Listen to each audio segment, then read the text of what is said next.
Hiyo ni fitina. Kwa maana alikuwa na kliniki kubwa sana. Hata akiwa na makosa kuna fitina.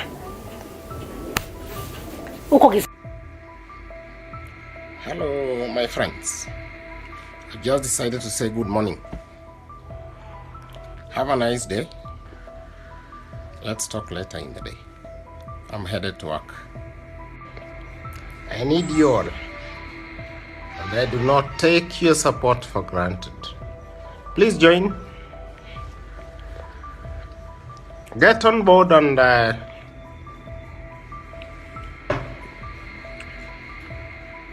taking a cup of milk. Ati ni daktari Badia hapo tunasikia uchungu.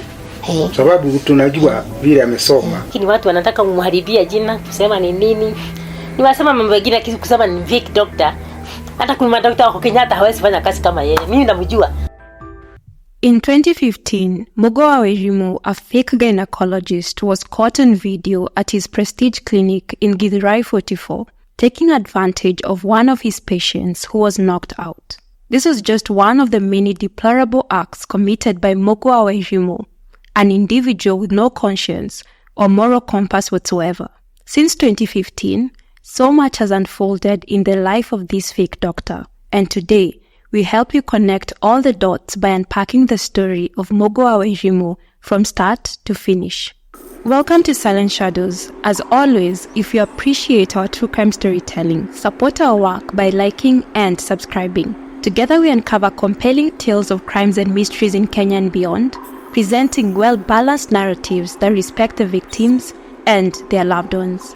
Mugo Wairimu, whose birth name is James Mugo Ndishu, was born on 5th December 1975 to Simon Ndishu and Regina Wairimu in Motoini village, Dagoretti South. He was the fourth of 6 children, with 5 brothers and 1 sister.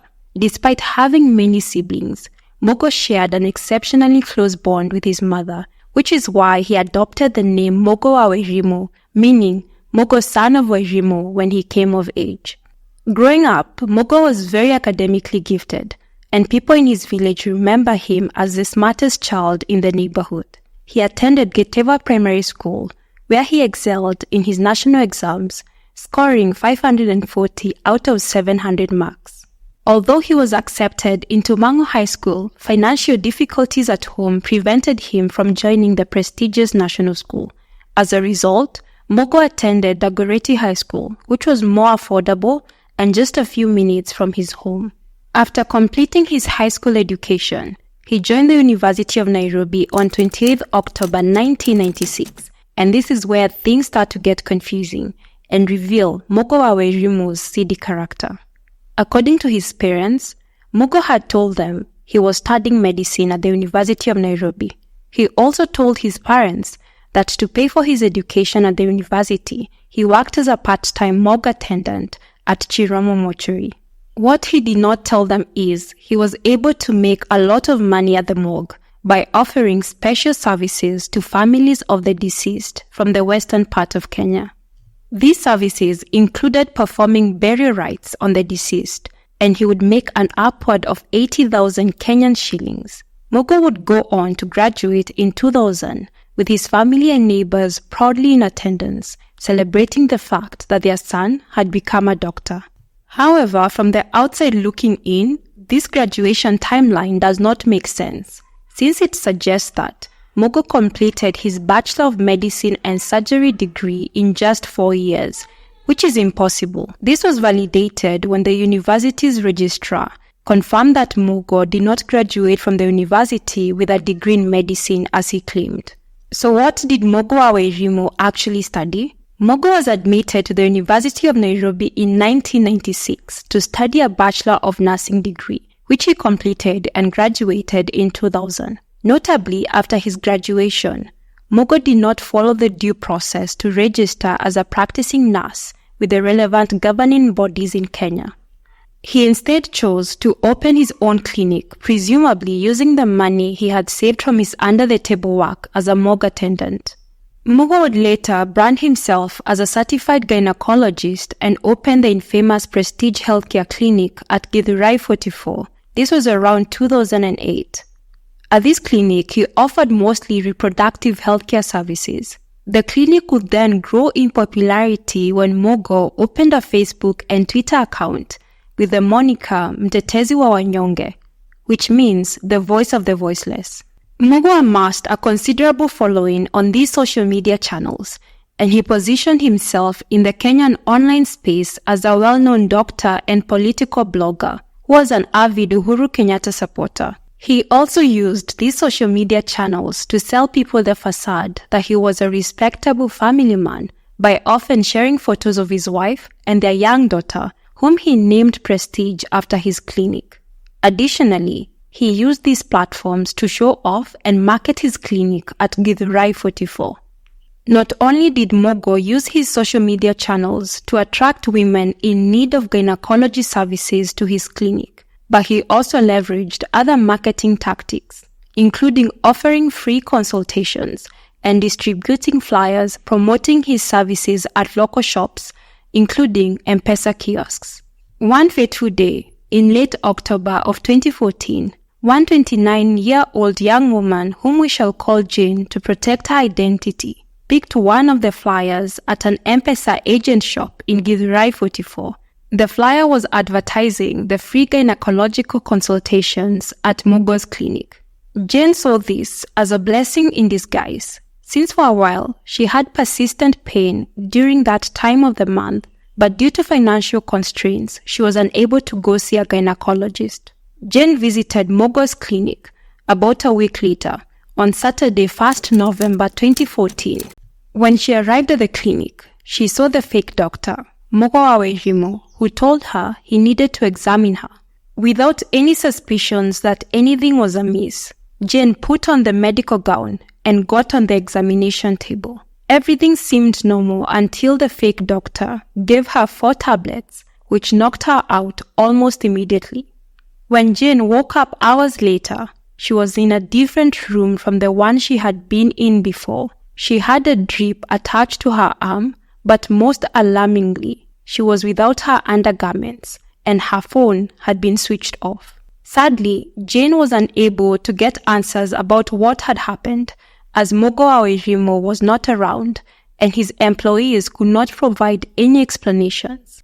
In her gut, Jane felt something was wrong. This led her to seek a second opinion at Ruaraka Uhaine Emma Hospital, where the doctors suspected she had been put under and assaulted. Following the devastating discovery, Jane reported the incident at the Kasarani police station on Thursday, 6th November 2014.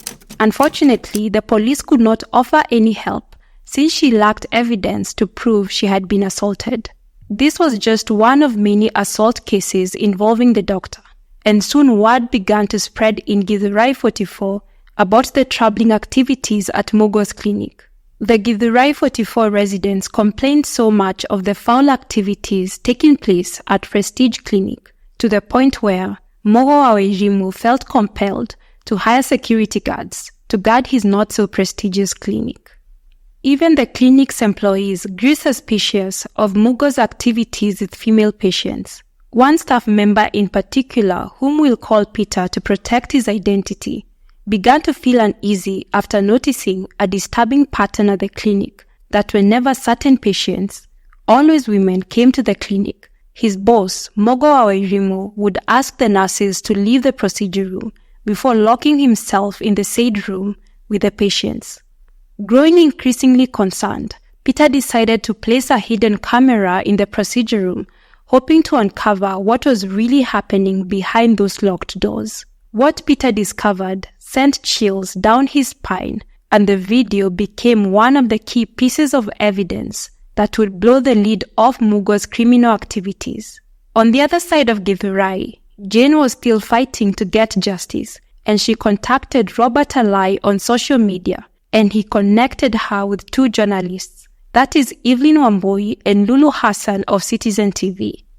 Jane's testimony and Peter's video then aired in an expose called Dr. Abuse on Citizen TV on Sunday, 6th September 2015. By part, the video recorded by Peter, as seen in the expose, showed a female patient who was unconscious on the examination table being taken advantage of by the fake doctor, Mugo Wairimu. In the expose, Mugo also locked himself in one of the consultation rooms and declined to speak to the reporters. Mugo may have refused to speak to Evelyn and Lulu Hassan when they visited his clinic, but he was very vocal on his Facebook page, Mtetezi wa Wanyonge, both before and after the expose aired. His Facebook posts revealed how deplorable and unapologetic he was, showing no remorse for his actions. For example, in the hours leading up to the expose, Mugo posted a series of disturbing posts on Facebook. In one of the posts, he urged his followers to watch what he called choreographed explicit content on Citizen TV. In another, he affirmed that he was unbowed. He also mockingly expressed impatience, asking, "I'm still waiting for the earthquake that Citizen TV promised. I thought it would be at 9 p.m. Or was it 9 p.m. UK time?"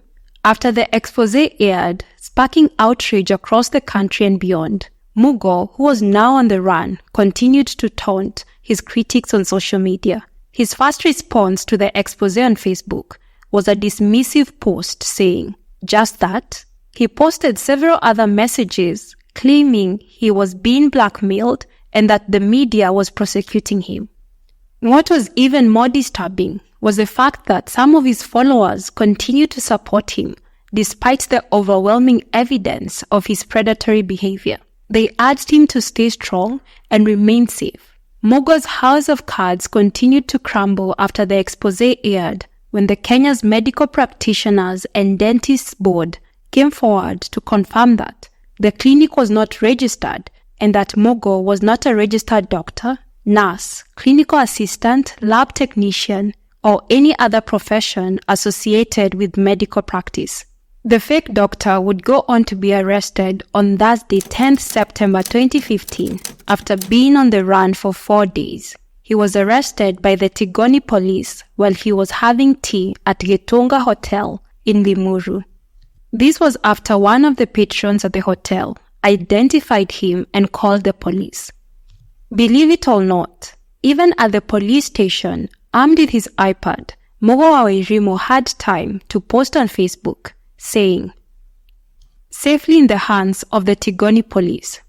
You know, there's something uncanny about Mugo's love for media attention, and it hints at his narcissistic tendency, where Mugo having his face and name everywhere and him controlling the narrative mattered more to him than the accusations he was facing. The fake doctor was arraigned in court on Friday, 11th September 2015, and the police were granted 14 days to hold him while investigations continued. Mugo was finally charged on Friday, 2nd October 2015, with assault, illegally administering a sedative, and 10 counts of operating unregistered clinics. 3 days later, on Monday, 5th October 2015, Chief Magistrate Daniel Ogembo ruled that Mugo could be released on a 5 million Kenyan shillings bond or a 1 million Kenyan shillings cash bail under the condition that he was not to be in contact with any witnesses. Mugo failed to raise the cash bail immediately, but he later deposited his friend's title deed as surety about 2 weeks later, leading to his release. Unfortunately, Mugo's case dragged on in court, and what continued to make many feel unsettled was his apparent love for the spotlight. He seemed to relish the attention of the cameras, often appearing nonchalant and brazen, smiling and laughing as though he were in court for trivial charges like stealing mangoes from a neighbor's farm, as further evidence of how disconnected the fake doctor was from reality and how he seemed to thrive on the attention he was getting after the expose and his arrest. While out on bond in mid-January 2016, he declared his intention to run for the Roysambu MP seat in the 2017 general elections, claiming he was responding to the call of those who believed in his leadership abilities. Regardless of the gravity of the charges against him, he still had loyal supporters who were supporting his campaigns. Mugo Wairimu made headlines once again that same January when he came under fire for posting a photo on Facebook of himself and his young daughter Prestige in a bar. The image quickly trended on social and mainstream media, with many criticizing him for the inappropriateness of the situation. Honestly, given that Mugo was a predator, seeing him in such an environment with his young daughter was deeply unsettling. Mugo's deviant streak did not end there. While his case was still ongoing, things took a turn on Wednesday, 24th August 2016, when he was detained at the Industrial Area Prison for absconding court and taunting one of the witnesses on social media. To justify why he missed some of the court proceedings, Mugo, through his advocate, told the court that he had been unwell and was admitted in hospital.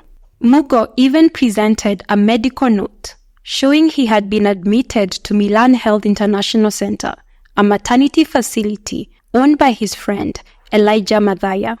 Naturally, this raised eyebrows regarding the authenticity of his claims. The judge would then issue Mugo a warning for absconding court and intimidating the witness. Mugo would have gotten out of jail if not for his friend, John Goge, the man who had posted his surety withdrawing it.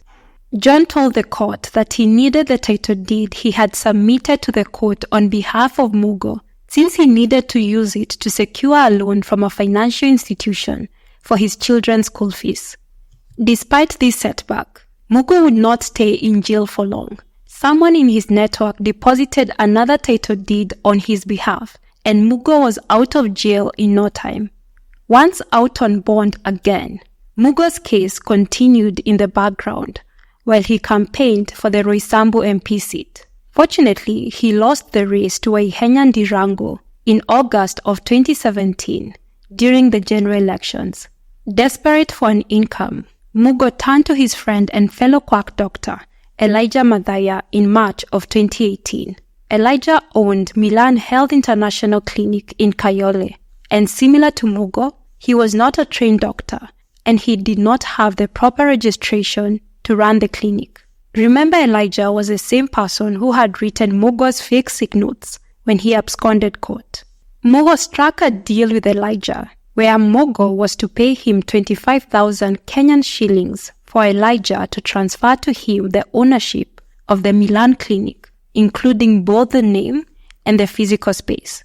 After securing the clinic, Mugo resumed practicing medicine, and as before, Mugo marketed the clinic as offering gynecological services. He also continued to prey on female patients who came to the clinic seeking medical care, and he would do this while under the influence of substances, including alcohol, marijuana, and a controlled anesthetic drug commonly abused recreationally. Luckily, another whistleblower eventually exposed Mugo's new clinic by contacting reporters and letting them know that Mugo was back to his old ways. This led Dennis Okari to investigate Mugo Wairimu's activities at the clinic for almost 3 months, and a second expose on the quack doctor, this time by NTV, aired on Monday, 5th November 2018. Again, hidden cameras were strategically placed in his clinic to capture his foul activities. The expose revealed that Mugo was struggling with substance abuse. He was often seen drinking alcohol from a plastic cup while attending to patients.